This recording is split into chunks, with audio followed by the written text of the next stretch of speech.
โอ้ด้วยนี่โอ้ด้วยโอ้ด้วยโอ้โอ้โอ้โอ้เอาด้วยเอาด้วยเอาด้วยเอาด้วยพี่โอ้พี่เอาพลสิมานเอาพลสิมานเอาพลสิมานเอา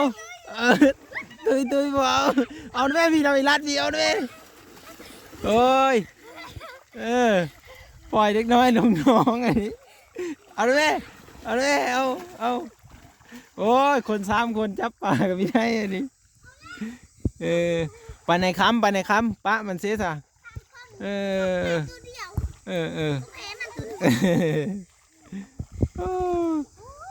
มันเฮานี่แหละฮะจกเขาเบิ่งอยู่เงามันจนสิจับทันอะไรกี่หนึ่งนี่เอ้ยปลาทองเลยพี่น้องเอ้ยไปตามช่อง YouTube บ้างเนาะบ้างถ่ายคลิปมาอยู่พี่น้องเอ้ยเนาะลองเข้าไปติดตามมันเด้อพี่น้องเด้อ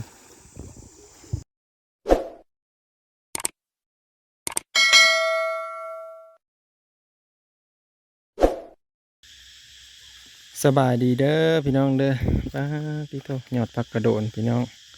เมื่อนี้เบาบ้างบ่ได้ไปใช้เด้อพี่น้องเด้อเนาะเนื่องจากว่าบ่มีเงินเติมน้ำมันแล้วเนาะก็เลยว่าหาอยู่หากินตามภาษาบ้านเฮานี่แหละพี่น้องเอ้ยเพราะว่าจักสิว่าจะได้แหละพี่น้องเอ้ยเนาะขอเวลาหาอยู่หากินก่อนก็คือเงินเติมน้ำมันกับบ่มีแล้วก็เลยว่าถ้ามีเงินเติมน้ำมันพวกแหละจังสีชั้นต่อไปหาถ่ายคลิปต่อพี่น้องเป็นสะพานบุญกับคันบ่มีรายได้กะโอ้ยากอยู่เด้อพี่น้องเด้อแต่ก็บ่เป็นยังเนาะฮอดเวลากะสู้ต่อพี่น้องเอ้ยพักกระโดนบ่บางเก็บเอาพักกระโดนก็เด้อนี่แล้วก็ทางน้องๆเพิ่นกะกำลังนั่นอยู่บ่บางปิดเอาเลยเด้อเป็นกำลังขึ้นเอามักม่วงเนาะมักม่วงกะอยู่กระถึงปูนนะพี่น้องเลยถึงสูงเลยเนาะโอ้หยอดผักติ้วพี่น้องหยอดผักติ้วนี่ป้าเท่าอยากได้ยอดแบบนี้แหละคักหลายโอ้หยอดผักติ้วคักเลย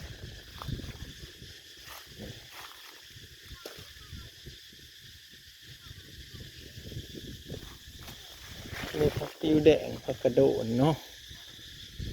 หาเลาะเก็บตามธรรมชาติพี่น้องไปเดี๋ยวเพิ่นกำลังขึ้นเอามะม่วงอยู่กระเถิงคุณนะสีได้อยู่หรือว่านั่นเห็นอยู่ว่าปลากกมางิ้วกันไรพี่น้องมางิ้วกันได้เขาไม่ได้ลงมาเก็บเนาะคุณเอาไปเฮ็ดหยัดเสือหยัดมอนนะคุณเฮ็ดแล้วสีสลั่นเอาว่าหรือว่าเนี่ยได้ยืดเถิงใช่ป่ะสลั่นพอดีหมดกัดเนาะหมดมันหุ้มใส่เลยนะ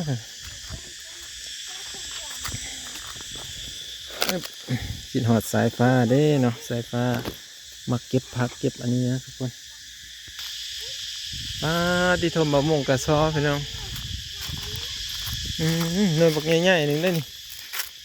ที่โทคักเจ๊ทีแต่ที่ได้ใส่คล้องอะไรเนาะเมื่อนี่สิก้อยเจียวแซ่บๆสู้กินเลยนี่ฮะ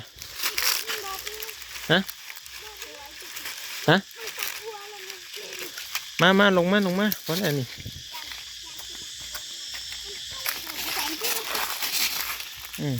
นั่นบอกไป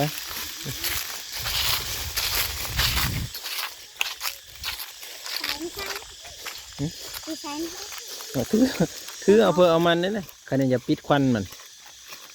นี่มันหล่นมาปุ๊บนี่เด็กกระทือพูดละอัน2 อันจบกันอีดักมึงพุ่งดิเดี๋ยวให้มันเททางหลัง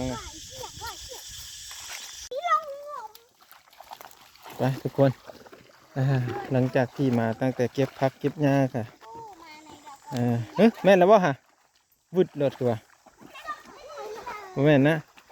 แล้วก็มาเบิ่งน้องๆเพิ่นลงซ้อนหาอยู่หากินมื้อนี้บ่ได้ไปทางใดผู้ลัดนะแม่เอ้าผู้เบิ่งได้หะเอ้าไล่นะแม่ไปลัดทางหน้ามันโอ้ยผู้ไปลัดทางหน้ามันพุ่น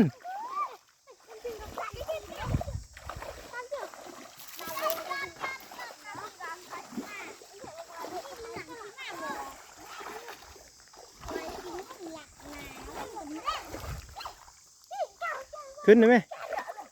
เด็ดตำไม้เพิ่นว่า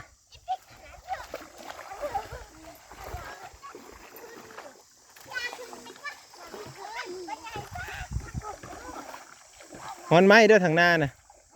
ทางไม้ทางกายบักลาดไประวังนั่นแหละทางหน้านั่นแหละนี่ย่างไปเลยผู้ย่างอ้อมไปผู้บักลอยอยู่หั่นแหละบักลอยฮะนี่แม่นว่าต่อไม้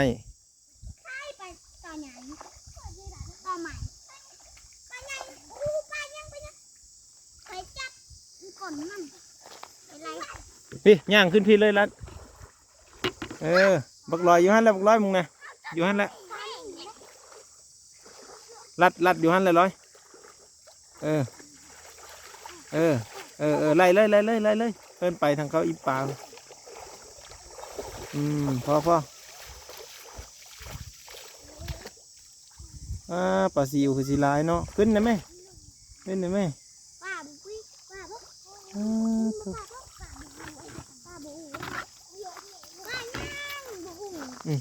เจ๊มานี่มันเป็นบ่อเลยไม่จักขึ้นแล้วบ่ที่ทุเสือขึ้นมาจับเอาปลาก่อนไปจึงล่างขาดมันเลยจับเอาทางขี้ต้มมาบ่มอนะกะจับเอาแต่ปลาละมาเอานี่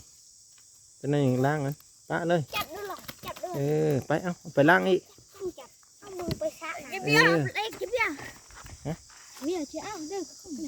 ไม่เอาลงล่างสิวะโอ้มันสิเอาน้ำขึ้นมาล่างต้อมเข้ากันเลย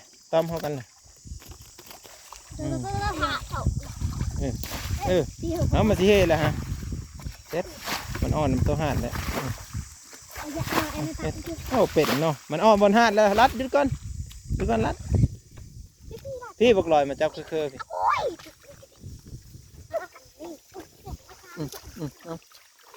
จับนั่นไม่รัดจับเคอฮะ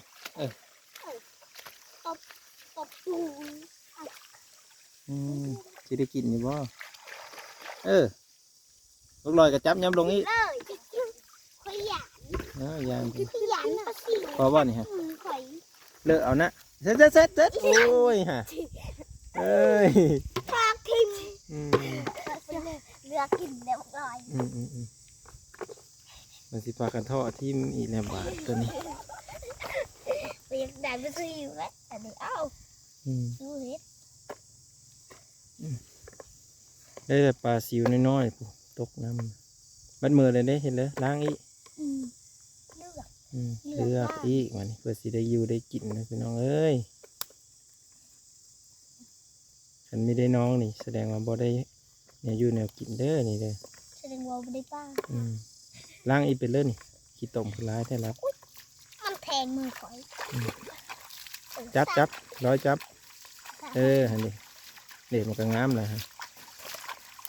มันงามสวยคือมันทากระเปงมันบอกลายเติบไปได้นี่พี่น้องได้อยู่นี่อยู่ถ้วยหนึ่งบักลอยเขาไปไล่อยู่ฮันเด้อไปไล่อยู่สลามฮันเขาซ้อนไปทางกลางนี้โค้งไปพุ่นป่าตัวใหญ่แห้งถือขู่เห็นนี่เอามันเลยค่อยๆดึงออเดอร์มันสันยาวเลยยาว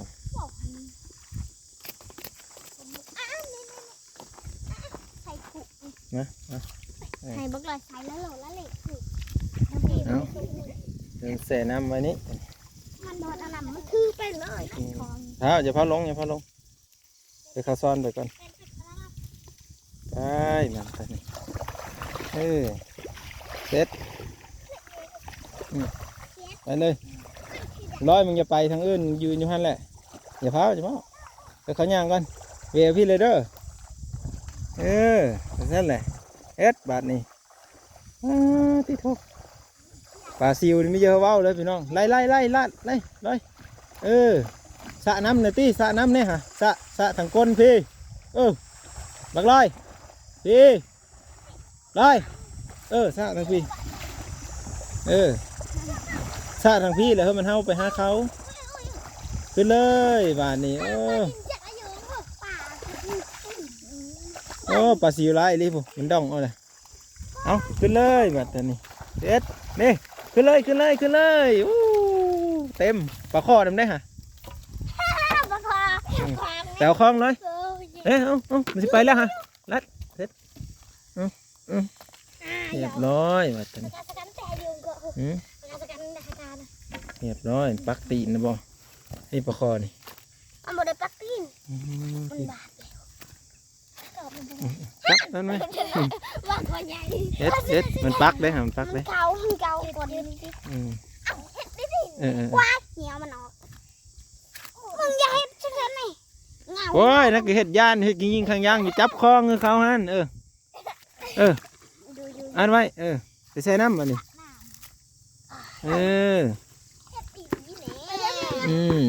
ไปล้างบ้านนี่ป้าเอาเสื้อบอลมันบ่ขาดที่ไหน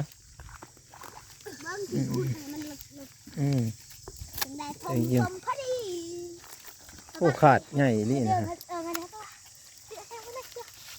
ขาดบ่หรือว่าขาดเก็บออกก่อนทุกคน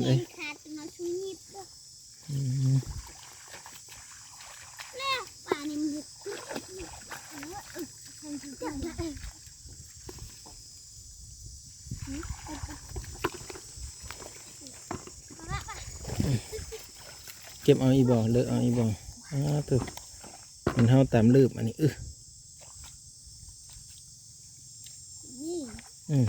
ก็บนี่จังโบมันอยู่ได้พี่มาเก็บพี่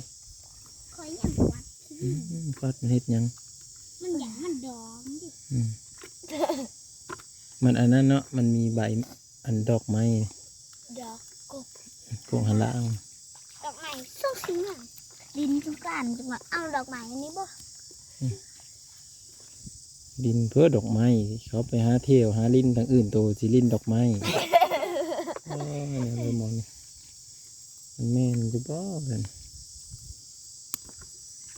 ปลาสิวการไปเที่ยวอยู่ทะเลม่วนทะเลเคยเห็นบ่ทะเลเคยเห็นทะเลตลาดใหญ่ไม่ใช่นั่นน้ำเสนไม่เป็นทะเลว่าไปเลยมันทะเลเก็บน้ำใสขนาดซ้อน2 บาทเนาะ2 บาทคักไรเมื่อวานนี่คือได้น้อยเดียวหนึ่งสะปันกัน3 คนอันนี้กินน้ำกันเมื่อนี่กินน้ำกันสดกินเลยเอาขึ้นไปเลยสดกินเลยเด้อไม่ต้องปั้นสดเลยไม่ต้องเลือกเอาไว้นั่นมาปิ๊กสดเลยเนาะก้อยแจ่วมาแล้วสดเลยน้อยปิ๊กว่าเขาไม่พี่ปอบเด้ออีปิ๊กมันสิมือย่างไว้มือแล้วมดบัตรตานี่น้าปูตัวดิมันบาดนี่กุ้งมันบาดไป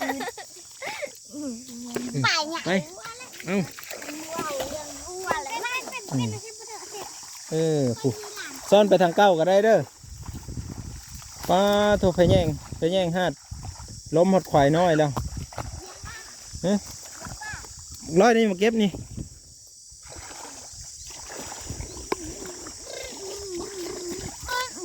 ตัวนี้เจอตัวหนึ่งนี่ตินลงซ่อนเลยขึ้นหมดเลยย่างเขาพี่บ่ย่างเขากลางคือเก้าบ่ไล่สระน้ำมึงนะมาพี่บ่สระน้ำเลยสระน้ำเลยเดี๋ยวเขามาเลยสระน้ำตีสระน้ำมาเลยสระเลยหยุดอยู่หันแหละสระยืนอยู่บนเก้าเลยเฮ็ด เซ็ตบานนี่เซ็ตเอาเซ็ตบานนี่เอาเฮ็ดเอาโอ้ยเซ็ตออกมาแล้วถ้ามันซ้อนดูผู้ซ้อนเป็นนะเฮ็ดปลาเพื่อนน่ะเฮ็ด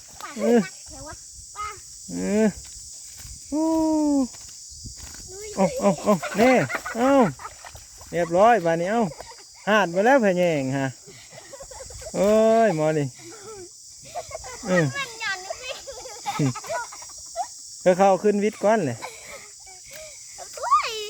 ตัวใหญ่อย่างนี้ทีวีปงพี่ก้อนเดี๋ยวมันสีรูดน้ำก็คิดว่าป่ามันโดนออก อันนี้ก็แลดไล่ป่าเนาะไข่พามันก่อนเด้อโอ้ปลาตัวใหญ่ดีอยู่ทุกคนเรียบร้อยโดดน้ำปลาเนาะใครอยู่โหมันมีสดิกลงน้ำมันพี่เข้ามาห่มพี่ร้อยมันยังมีฮอนแดดนะเอามา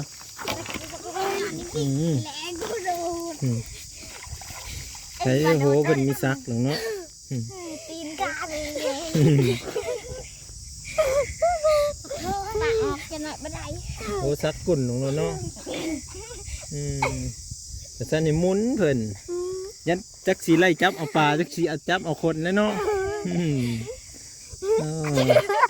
หล่อเห็ดแน่โซซอสเด็ดตกน้ำกินหนึ่งนี่อยู่หนาได้มดแล้วบ่อยู่หนานี่หรือนาตัวนะก็คิดว่าแมงคิดยังเลยหรือว่ายังมีบ่ปลาน้อยซ้ำนี่ปลาบูนี่เป็นยังน้ำได้แห้งซ้ำนี่บ่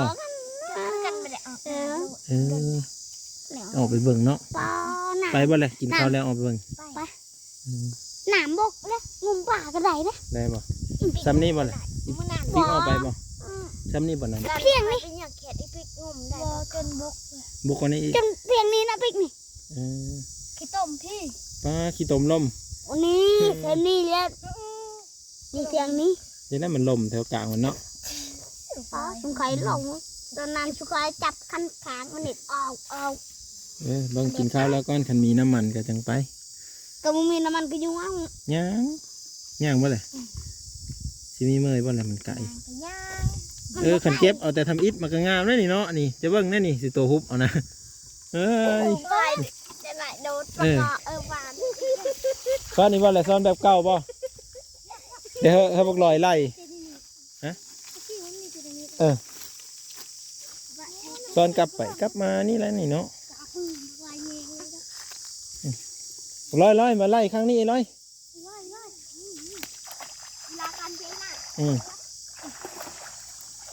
ไล่ข้างนี้จะพาเธอเข้ามาก่อนตัวกับสะน้ำไปคือเก้าเลยดิเซ็ตมันสิคล้ายแล้วฮะคัดไว้ตัวยืนสะอยู่บนเก้าอะไรสะเลยโค้งบ่ที่ทุ่งเดี๋ยวโค้งมาคือเก้าเลยไล่ไม่ร้อยมันไปแล้วฮะจะไปอยู่นั่นเลยสะน้ำสะเลยขึ้นมันเก้าเลยเอาอีแลรัดมันเก้าฮะเด็ดดึงอ้อสินะวันนั้นน่ะง่าไม้นะรัดเนี่ยนะเด็ดจับเนี่ยร้อยดึงอ้อสิมันเกาะอยู่พุ่นทำไมนะปดเอาขึ้นโอ้สีได้อยู่บ่งวดนี่คือมีสมอยแท้นี่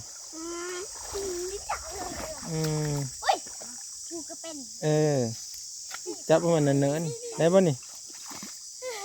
ได้ปลาแป้นเอาซ้อนไปพุ่นอีกสินะครับมันไม่ได้จ้ะ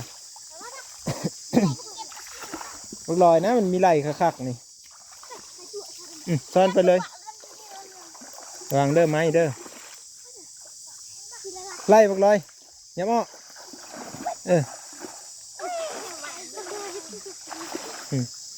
พวกลอยไล่ให้เขาหาอยู่หากินลอยนั่นไปจกเอาอยู่ เงาไม้ต้นน่ะป่าน่ะมันน่าจะเฮาไปนั่นแหละเออทื่อแล้วหาทื่อแล้วน่ะทื่อแล้วน่ะ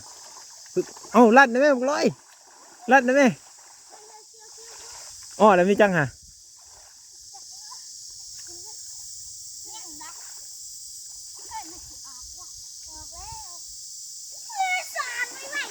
เห็นบ่มีเห็นช้ำอย่างเลย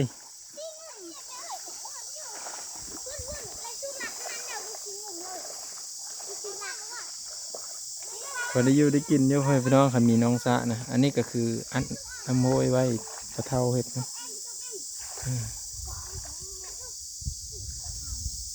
เฮ็ดบาดนี้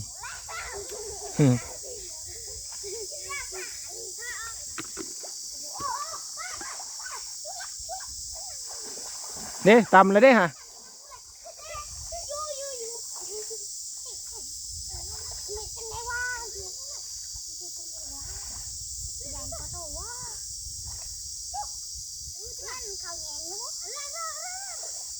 ยกบาดนี้เรียบร้อยขี้ตมไปข้างนั้นวะ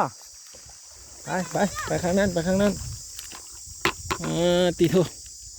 มันแล้วอึ๊บ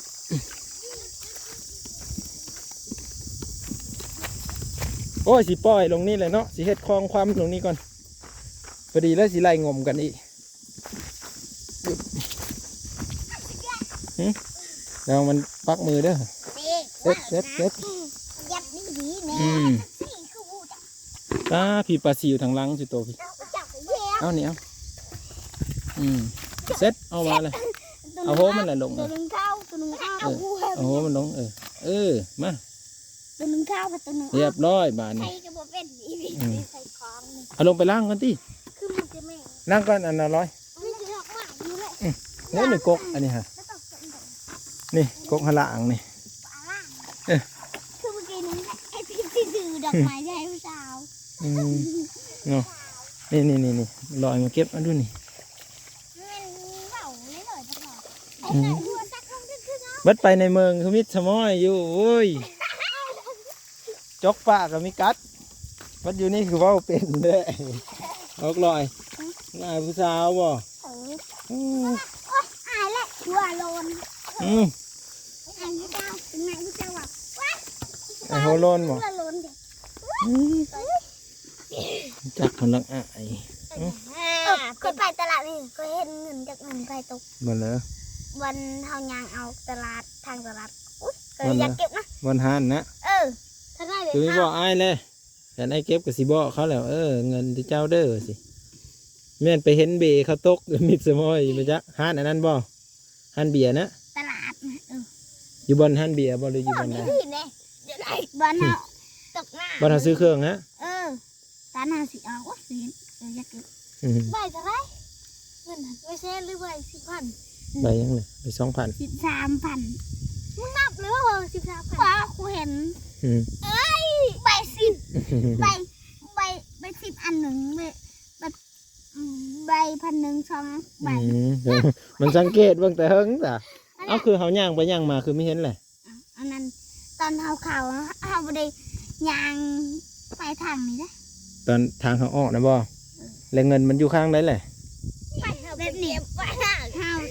ออกอันนี้แต่มันอยู่นี่เลย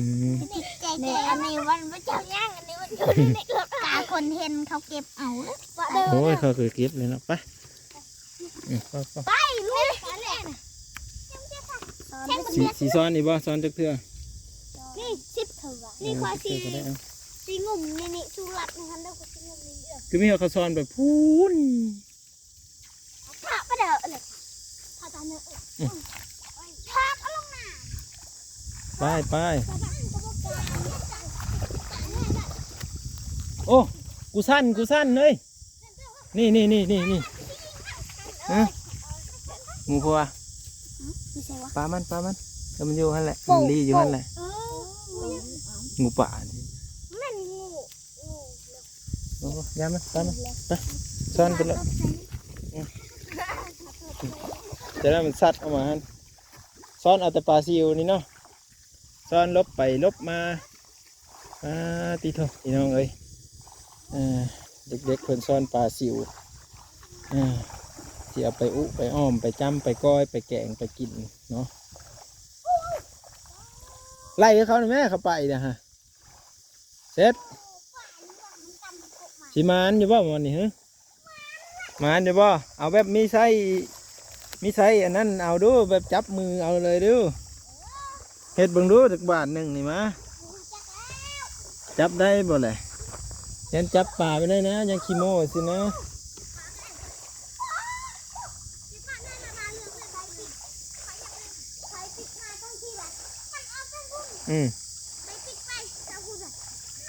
พี่ป่าทางหน้าพี่เอ็ดซ่อนมาเลยเอ็ดสิขึ้นเส้นนี่มาพี่บ่มาเด้อสิไล่ให้นี่เอามาเลยเอาไปแล้วฟูเอามาเลยมาทางนี้ขึ้นเลยบ่ฮะขึ้นพี่แหละขึ้นพี่เอาขึ้นพี่เลยขึ้นมาพี่เลยเด็ดบาทนี้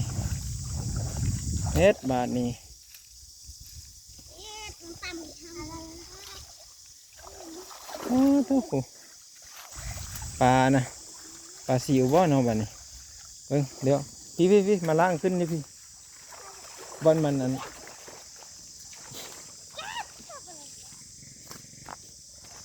บอลมันห่มพี่หลายเติบบ่ปลาโถหลายเติบเด้อฮะเราติดตามมึงคนต่อไปพี่น้องเอ้ยหาอยู่หากินมื้อนี่ได้ป่ะล่ะจับดีๆเด้อเล่นปักมือเด้เอาพ่อบ้านเดี๋ยวนี้มาเก็บขึ้นมือหากินข้าวกินปลาได้อบัดนี้เด้อทุกคนเลยเราติดตามเบิ่งตอนขึ้นไปหากินข้าวเนาะได้เฮาก็สิถ่ายภาพบรรยากาศให้เบิ่งอีกให้พี่น้องเอ้ยทุกคนแล้วเด้อนี่กินข้าวกินปลาเหมือนกันมากินข้าว ปลาจำปลาก้อยเต็มบ่เอาเข้ามาอีกพูดละจุกกินน้ำกันเมื่อนี่กินข้าวซ้ำมาขี่กันพอแล้ววะพี่เอามาพี่มาไว้แจพี่ลองความเด้อฮะมันฮ้อนต้องกินน้ำเย็นน้ำก่อนมันจึงจะเบิดมากันมีกินเลยเอาพี่จ่อเดี๋ยวพ่ออัดหยอกเอาอัดบันห่อบ้านี่ห่อโอ้อีหลักขันเก็บผักเสริมไปห่อบ้าคนกินข้าวนำกันมันกินลุล้านกินข้าวนำกันผักเสริมโดนต้องผักใส่หลักยุ่งมาทางอีลัดเนี่ยปลาเข้าฮะเอาแจกก็ได้มีเทิงปลาเข้าฮะโดยมาแต่แสบแท้อันนี้ไม่อันนั้นนะที่ได้อยู่พื้นมาครับเอาลงแซ่บบักหลักแซ่บแซ่บกว่าไข่มันน่าไข่มันดินสายอุกมันนะบ่งเนาะอุกมันอยู่ไหนตักเอาเด้อมันนี่สมบอลครับน้อยทำเมื่อกี้บักลอยมันกินเป็นได้ไหมแม่นบ่มันกินเป็นกินเป็นมันกินเป็นได้บ่นี่จะไม่จะผัดร้านเด็กเคยบ่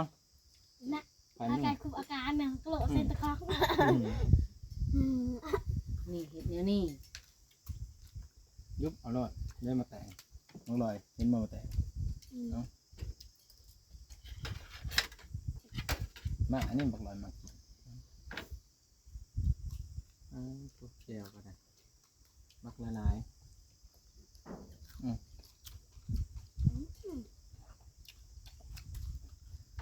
จับบ้างนี่หนาไม่ป่าแห้งไม่ไหวน้ำร้ายแต่ไม่ได้เพลงเนี่ย ไม่เอา ดิวดิวไปซื้อกิน อย่าครับเว้ยปิ๊กอย่าแล้วปิ๊ก นั่นเลยจ้ะ อิน ยังมีไปกินไว้อีก เดี๋ยวมันปิ๊กมันไม่ได้ละ เสร็จ เล็ดอีกว่าแล้วเล็ดมันตกลงโอ้มากินข้าวต้องเอิ้นดังๆเลยเอามันจอดอีหลีเอิ้นดังๆเด้อคันนี้อีไผ่เด้อเอิ้นคอยไม่ได้ยินห้องดังๆเลย กินข้าวเด้อจนจำกับอื่นจักว่าวจัก มากินแน่เพิ่นว่า หิวข้าวแล้วได้ อีตุ้ยคือไปแต่เช้านี่พุ่นเนาะมันมามื้อบ่ มาแต่ไปกินแกนี่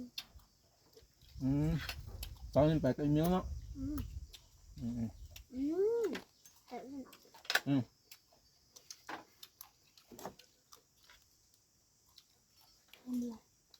บอก